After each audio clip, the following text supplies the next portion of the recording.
that, we're joined by one of Canada's most watched news anchors, Kevin Newman, and director Karen Pinker. And Kevin, let's start with you. Why did you decide to choose the topic Hip to be Holy and take a look at what's happening among youth in Canada? Well, it's a look at the rise of evangelical Christians in Canada. And that's counterintuitive to a lot of people who aren't familiar with the Christian community. They tend to think that that's something that is unique to America. But I worked in the United States for about 7 years, and when I came back to Canada, I began seeing little pieces of evidence that perhaps the evangelical movement was evolving in Canada as well.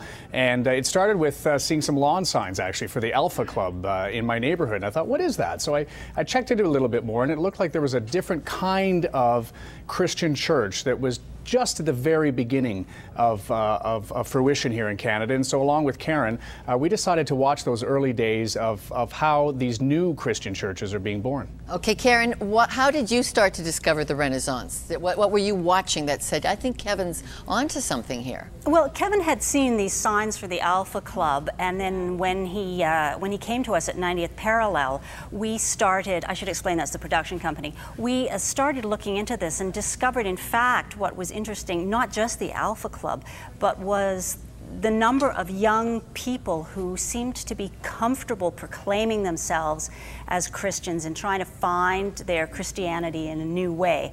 And again, as Kevin says, this was quite counterintuitive.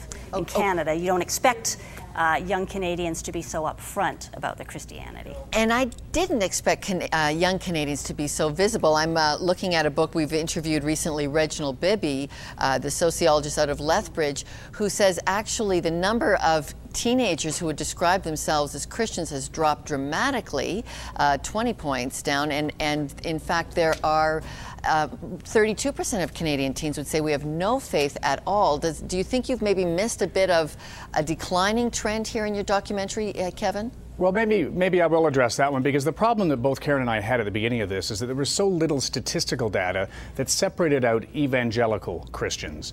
I don't doubt at all that there are fewer numbers of young Canadians that identify themselves as Christians, but as you well know, that's a lot of different churches. That's Presbyterians, that's the United Church, that's the Anglican Church as well. And so the overall number is down, but when you look at the census data and when you look at how many pollsters look at their information, and this doesn't mean anything against Professor Bibby, but they don't self-identify either born-again Christian or evangelical Christian. And that's where we began to look at some of the other research that was out there that showed that within the Christian church, that overall absolutely is on the decline in all demographics. The element of it that is growing the quickest is the evangelical side of it. Okay, and the other element that you highlight is their passion, especially young people's passion, to see people convert. How did that impress you or not impress you? Well, for me, I think that's the basis of the evangelical mission, is that it's not enough to simply say, you know, to come to church. We will bring the church to you. And I think that is one of the main reasons that it is showing such success at this point, because a generation of boomers has grown up not going to church. They haven't schooled their children in Sunday school and going to church. And so church is the traditional church of four walls is a fairly alien place to great numbers of Canadians. But when you have these churches, these evangelical churches that are reaching out and saying, look, we're going to make the gospel comfortable for you. We're not going to, you know, put you in a pew and make you listen to recitations. We're actually going to try to engage you in a way that is engaging, that speaks to your generation. And I think they're unique in that, and they've been the most successful at that because they have within their belief system the idea that church is something that should be exported and that their ultimate mission is conversion. Okay, and Karen, you describe this generation that's so intent on that mission, that evangelical mission, not as Generation Y or the net generation, but the disciple generation. What defines a disciple Christian?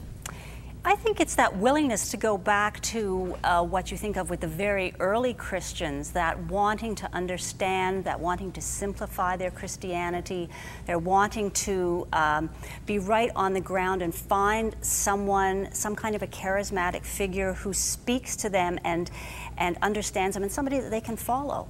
Kevin, I want to get back to those groups that attracted you. You guys featured Alpha in a Pub. There's 13,000 of these more intellectual learning approaches around the dinner table to Christianity in Canada. Were you shocked at the size and the scope of that movement? I was, and like a lot of people who were introduced to the Alpha courses, it's called the Alpha course. I at first thought it was a course on how to live a better life, a more spiritual life, and I think there's a broad market for that in Canada.